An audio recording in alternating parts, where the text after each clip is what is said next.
കച്ചവടം വേണോ? കച്ചവടം.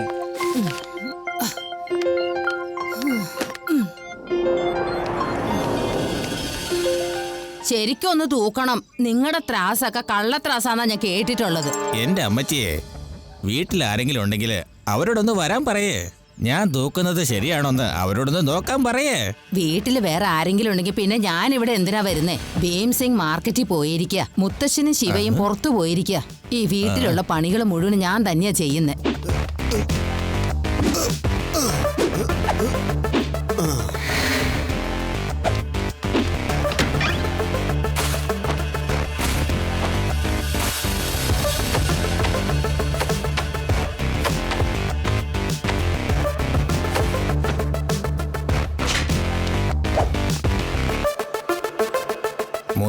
രൂപയുണ്ട്.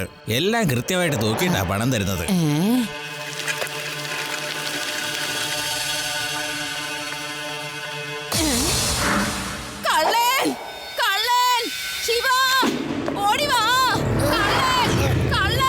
അല്ല, ഇത് മുത്തശ്ശിയുടെ ശബ്ദമാണല്ലോ. ശിവ, നമുക്ക് പോയി നോക്കാം എന്താ പറ്റിയതെന്ന്. വേഗം വാ. എന്ത് പറ്റി മുത്തശ്ശി? ഒരു പേപ്പർ കച്ചവടക്കാരൻ വന്നു. ഞാൻ അയാൾക്ക് പേപ്പറൊക്കെ എല്ലാം എടുത്തു കൊടുത്തു. എങ്ങനെയാ കള്ളനകത്ത് കയറി മോഷ്ടിച്ചെന്ന് ഒന്നും അറിയില്ല മോനെ. ഉള്ളിലുള്ള സാധനങ്ങളെല്ലാം എടുത്തുകൊണ്ട് ഓടിക്കളഞ്ഞു. മുത്തശ്ശി, ഇത് വേറെ ആരും ആയിരിക്കില്ല. ആ പേപ്പർ വിൽക്കാൻ വന്നവന്റെ കൂട്ടാളികളായിരിക്കും. ഒരുത്തൻ മുൻവശത്ത് വിളിച്ച് മുത്തശ്ശിയെ ബിസിയാക്കിയപ്പോ പുറകെ വന്ന് ഒരുത്തൻ മോഷ്ടിച്ചു. ഇപ്പൊ തന്നെ ഞാൻ അവനെ കണ്ടുപിടിക്കാം.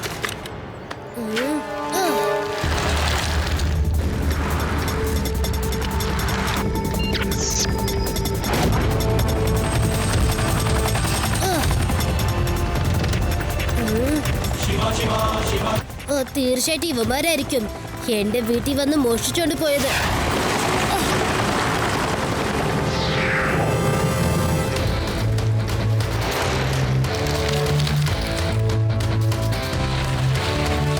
അങ്കിൾ, ഒന്ന് നിർത്തുവോ? എന്ത് പറ്റി? നിനക്ക് വല്ല പേപ്പറും വിൽക്കാനുണ്ടോ? പേപ്പർ മേടിക്കാൻ വന്നതാന്ന് പറഞ്ഞ ഞങ്ങളുടെ വീട്ടിൽ വന്ന് നിങ്ങൾ മോഷ്ടിച്ചോണ്ട് പോയില്ലേ?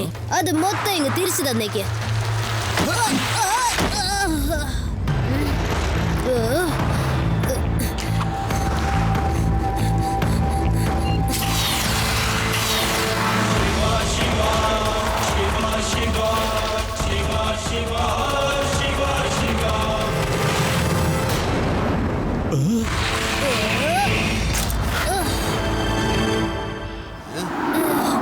അങ്കിൾ, വെറുതെ ഏറ്റുമുട്ടാൻ നിക്കണ്ട.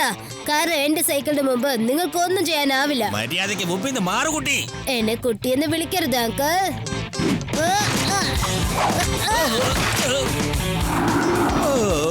ശിവ, ശിവ എന്നാണ് എന്റെ പേര്.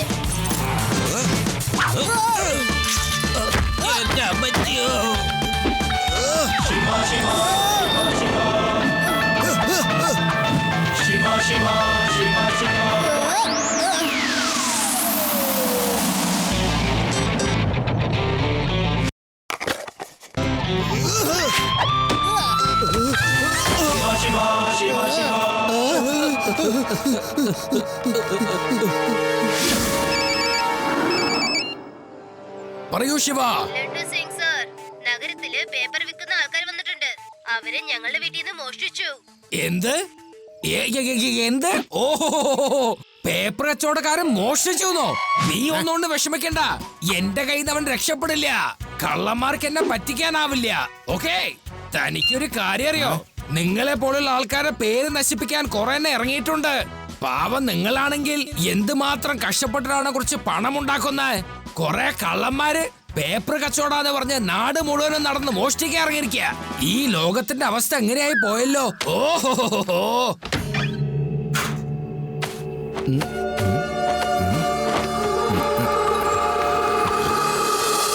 കലിയുഗം എന്നല്ലാണ്ട് എന്താ പറയാ. സാറിന്റെ പൈസ പിടിച്ചാട്ടെ. പിന്നെ സാറേ, 500 രൂപയാ കണക്ക്. സാറ് പിന്നെ എനിക്ക് 200 രൂപ ബാലൻസ് ഇങ്ങോട്ട് തരണം. പക്ഷെ അതിനിപ്പോ നിങ്ങൾക്ക് തരാൻ എന്റെ അടുത്ത് ചേഞ്ച് ഇല്ലല്ലോ. ഓക്കെ സാർ, എന്നാ ബാലൻസ് വെച്ചോളൂ. ചേഞ്ച് വേണ്ടെന്നോ? ഇയാൾ എന്ത് നല്ലൊരു മനുഷ്യനാ. കൊള്ള കൊള്ള കൊള്ള കൊള്ള കൊള്ള. കിട്ടിയത് ലാഭം. ആ അവൻ നല്ല മനുഷ്യനെ അല്ല.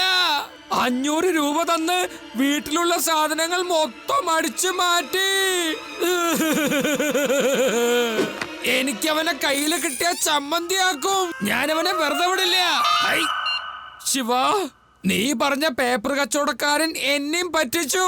ലഡു സിംഗ് സർ, നിങ്ങൾ വേഗം അവന്മാരുടെ പുറകെ പൊക്കോളൂ. ഞാൻ ഉടനെ എത്താം.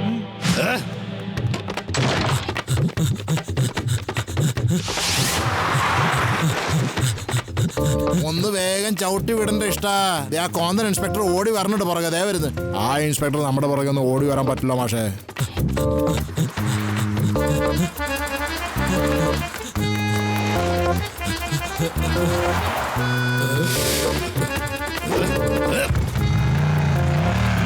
കള്ളൻ കള്ളൻ, എന്റെ മോട്ടോർ സൈക്കിൾ മോഷ്ടിച്ചോണ്ട് പോകുന്നേ. കള്ളൻ. എന്റെ സ്കൂട്ടർ.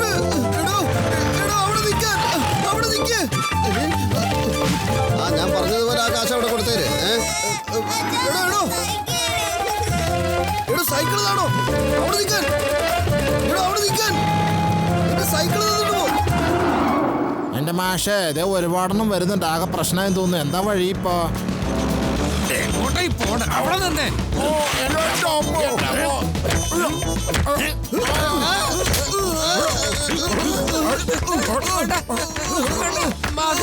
എന്നെങ്ങനെ തല്ലല്ലേ.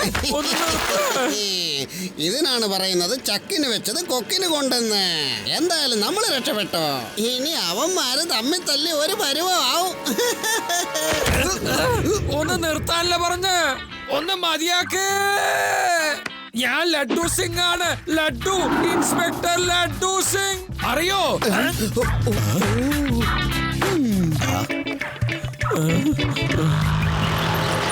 ലഡു സിംഗ് സർ, ഈ പേപ്പർ കച്ചവട ഗാംഗിനെ പിടിക്കേണ്ടത് അത്യാവശ്യ.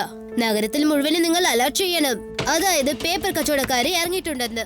ആരും അവരവരുടെ വീട്ടിലുള്ള പേപ്പറുകൾ വിൽക്കരുതെന്നും പറയണം. അതായത് നിങ്ങൾ ഈ കാര്യം ടിവിയിൽ പറഞ്ഞാൽ ജനങ്ങൾ എല്ലാവരും അലർട്ട് ആവും. ശരി ശിവ. ഓക്കെ ശിവ, ഞാൻ ഇപ്പൊ തന്നെ ടിവിയിൽ അനൗൺസ് ചെയ്തോളാം. മതിയോ? പേപ്പർ കച്ചവടക്കാരെ കണ്ടു കഴിഞ്ഞാൽ ശ്രദ്ധിക്കുക. പേപ്പർ കച്ചവടം എന്ന് പറഞ്ഞ് നഗരത്തിൽ കുറച്ച് കൊള്ളക്കാർ ഇറങ്ങിയിട്ടുണ്ട്. എല്ലാരും ശ്രദ്ധിച്ചിരുന്നോളാം. പേപ്പർ കച്ചവടക്കാരൻ വീട്ടുമുന്നിൽ നിന്ന് നിങ്ങളോട് സംസാരിക്കുമ്പോ ഇവരിൽ ഒരുത്തൻ വീടിന്റെ പുറകെ കയറി എല്ലാം മോഷ്ടിക്കും. നാശം പിടിച്ച കള്ളന്മാര്. മര്യാദക്കൊന്നും യുവമാരെന്നെ ജീവിക്കാൻ സമ്മതിക്കൂലല്ലേ? ഇരിക്കട്ടെ, ഇനി എന്റെ കളി കളിച്ചേ പറ്റൂ. ചെന്ന് ജനങ്ങളോട് സ്നേഹത്തോടെ പേപ്പർ ചോദിക്കും. അനുസരിച്ചില്ലെങ്കിൽ പിന്നെ തോക്കെടുത്ത് കാണിക്കണം. എല്ലാം അടിച്ചു മാറ്റണം. എനിക്ക് ഈ വേദ നഗരത്തിലുള്ള ഓരോ വീടിന്റെയും അഗ്രിമെന്റ് പേപ്പർ കിട്ടിയിരിക്കണം. കാരണം ഈ വേദ നഗരം മുഴുവൻ എന്റേതാകണം. ബോസ്, കുറെ പേരൊക്കെ നമ്മുടെ വലയിലും തീർച്ചയായിട്ടും കുടുങ്ങിയേനെ. അതിനിടയ്ക്കാണ് ആ കുട്ടി പെട്ടെന്ന് വന്ന് കയറിയത്. ചിലപ്പോ ആ കുട്ടി തന്നെ ആയിരിക്കും ആ ഇൻസ്പെക്ടറിനോട് എല്ലാ കാര്യം തുറന്നു പറഞ്ഞത്. ചെന്ന് ആ കുട്ടിയെ പൊക്കിക്കൊണ്ടുവരൂ. ഈ ഷറാഫത്ത് സിംഗിനോട് ആരും അങ്ങനെ ഇപ്പൊ കളിക്കണ്ട. നാട്ടുകാരോട് ചെന്ന് അറിയിക്ക് ഈ ഷറാഫത്ത് ആളത്ര നല്ലവനല്ലെന്ന്. എന്നാ ശരി ഷറാഫത്ത് ബോസേ.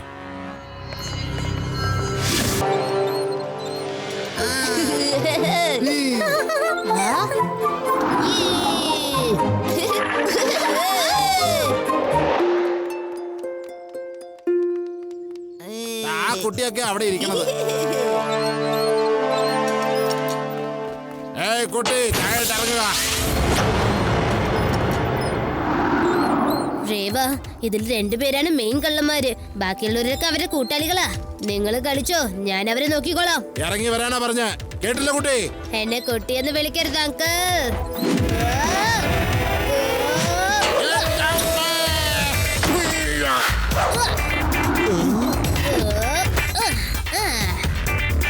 വേഗം ചെന്ന് പിടിക്കാ കുട്ടിയെ.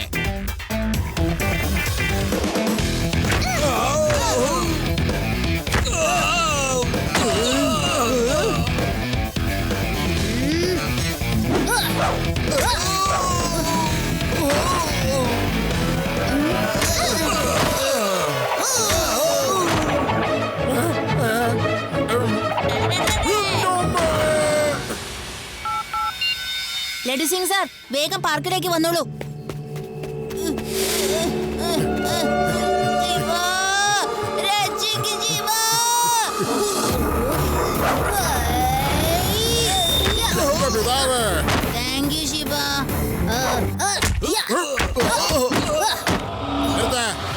നാണമില്ലല്ലോ നിങ്ങൾക്കൊക്കെ. ഈ ഇത്തിരി പോലും ഇല്ലാത്ത കുട്ടികളെ എത്രന്ന് വെച്ചാ തല്ലുന്നേ? ക്ഷമിക്കണം, ഒരു തെറ്റ് പറ്റിപ്പോയി. എന്നാ ശരി, തോമസ് കുട്ടി വിട്ടോളാ.